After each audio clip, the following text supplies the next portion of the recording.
Welcome back, guys. This is Thomas, and today we are looking at some DC Multiverse Mcfarlane Kilowog and Green Lantern figures. Now, if you've been following the channel for a bit, you might have heard me say that I do not collect Mcfarlane figures, but I think at this point I'm about 20 deep, so I have to stop saying that. I have more Mcfarlane figures in the last year or so than I've had since I've been collecting, and that's because I really held off on the line until figures started coming out with the look that I really wanted. Now, there are certain figures that I am getting mainly to replace my childhood figures, and this is a great example of that. We're going to talk about that towards the end of this episode, but I was looking for a Green Lantern, and Kyle Renner specifically. On a trip that I was on, I actually did pick up this Kyle Renner. He had that same great look in his face, but his design and costume was really not what I was looking for.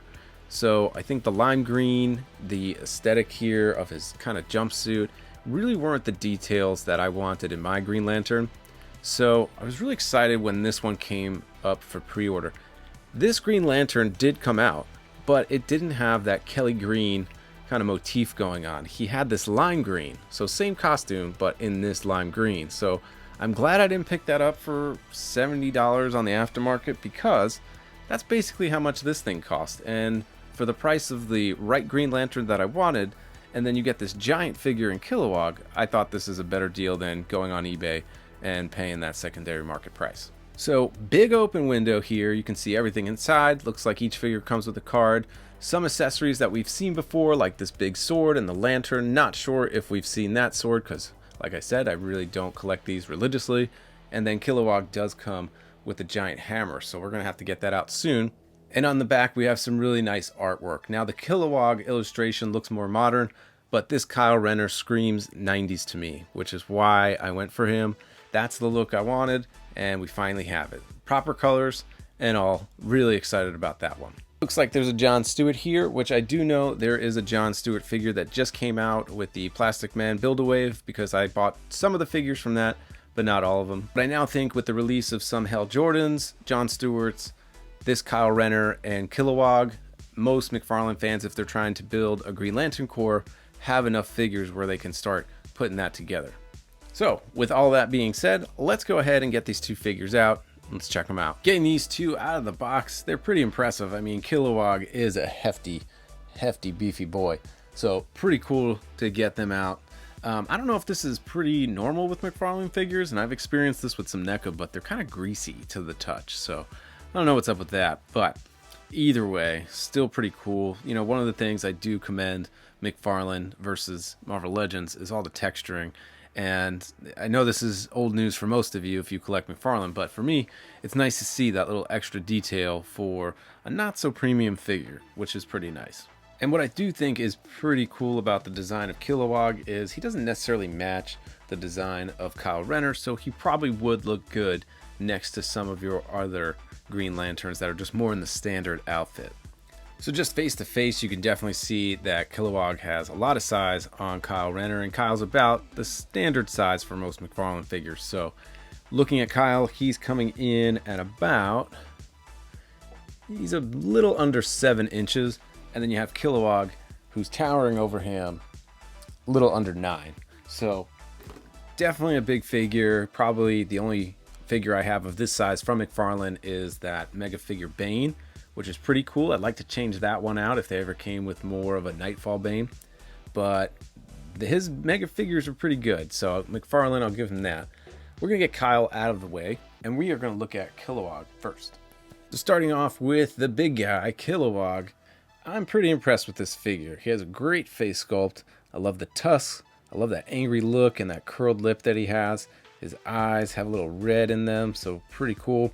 So face sculpt is great. And then I love the musculature on his traps. I think those look excellent. All the texture on his body goes throughout the whole figure. Really cool, except for the accents where it's a little smoother. I love the gauntlet. It has some dry brushing there, so that's awesome. And they're matching on either side. And then you can see the texture, the smoothness goes down all the way to his boots. And I think they did a really good job here. So they have a different texture than kind of the rest of the body, but then they have this light dry brushing of either a lighter green or a yellow. And I think that's pretty awesome.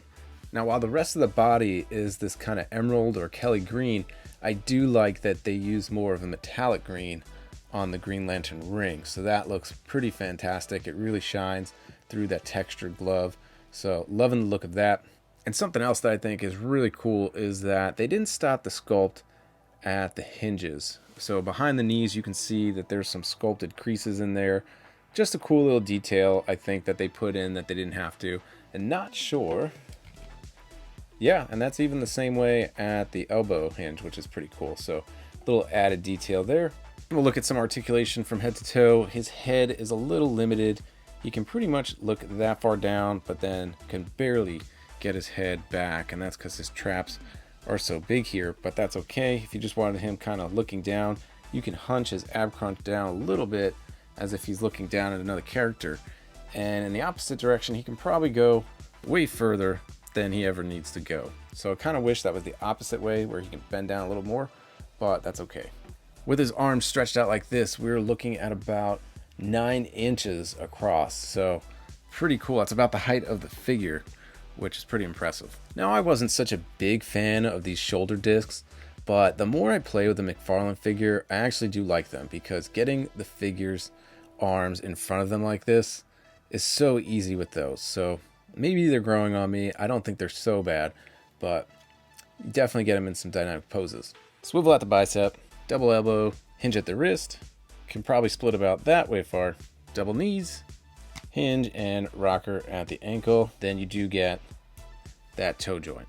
Now, because of the diaper, you're not going to get his leg up too far forward, but at least to the side, I mean, you can get his leg up pretty high. I don't think it'll stay there. Oh, there you go. Now, accessories that we do get with both figures are the trading cards and then the foot bases. And I kind of wish Mcfarlane didn't attach these cards to the backs, because you're going to ruin that nice backdrop.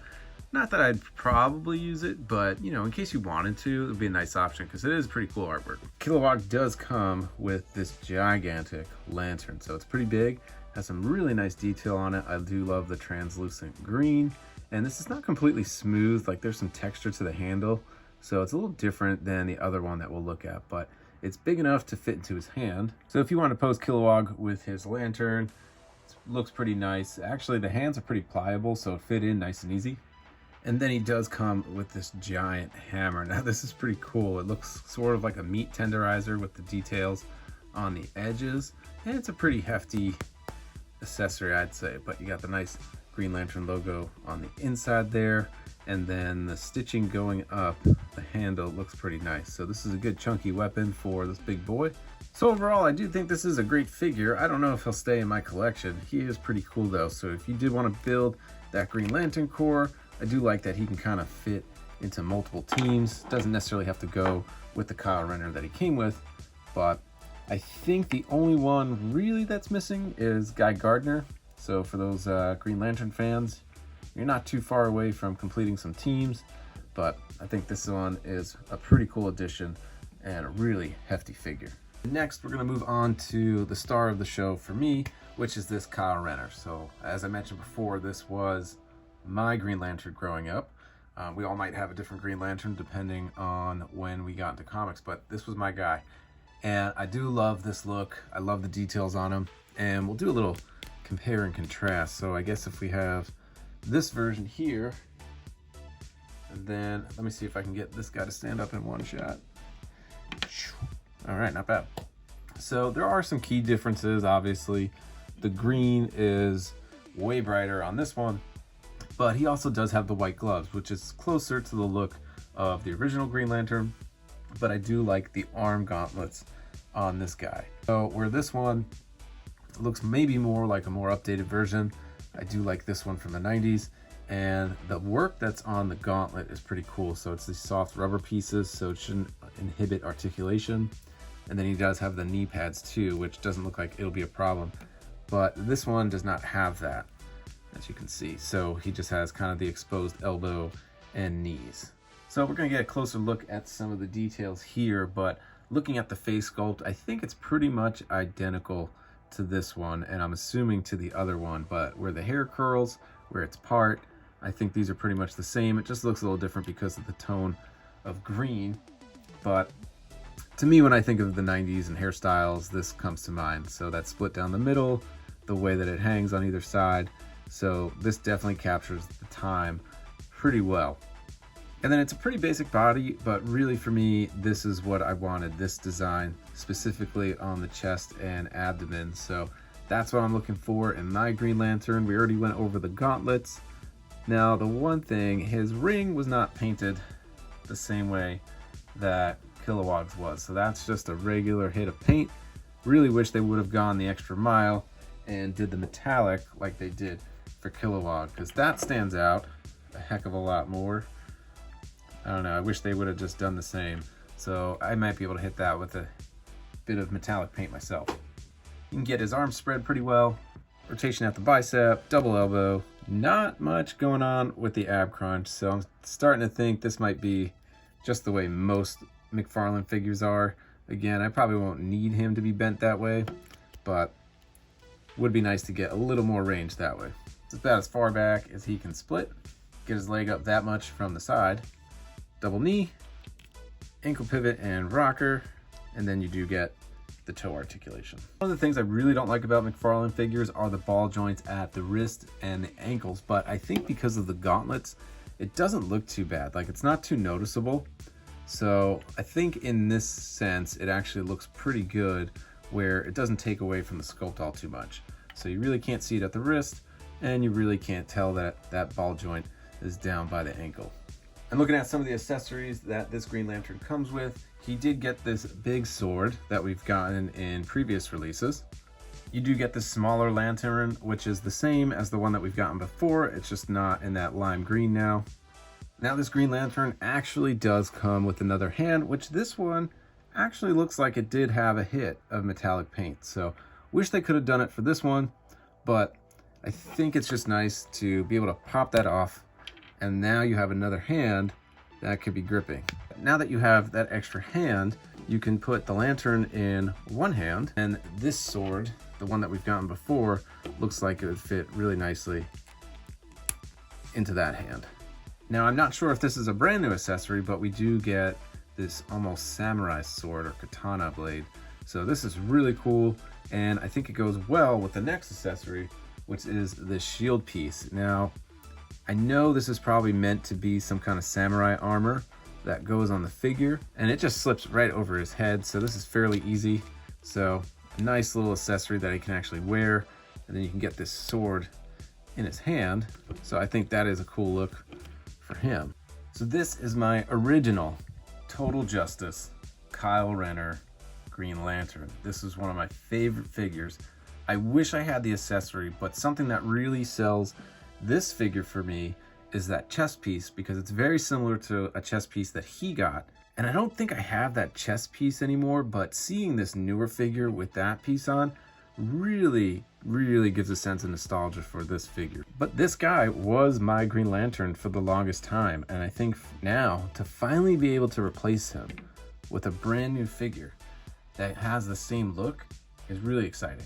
All right, folks, and that does it for this unboxing. Let me know down in the comments, who is your favorite version of Green Lantern?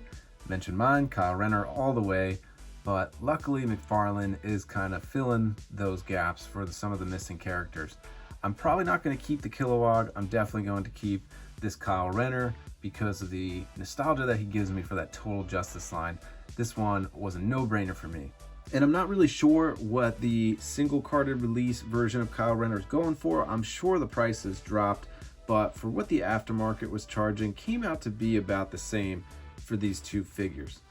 So if you were looking to pick up an updated Kyle Rayner with the proper green, this 2-pack is probably for you. Hopefully it's still available. Not sure, I have to go check, but I'm definitely glad I picked it up. And if anyone's looking for Kilowog, let me know. I'll definitely be posting him up soon. So hope you enjoyed this unboxing, folks. If you did, make sure you hit like and subscribe. I have a lot of stuff to unbox as the mail has just been coming and coming. So stick around, and until the next episode, we'll catch you next time.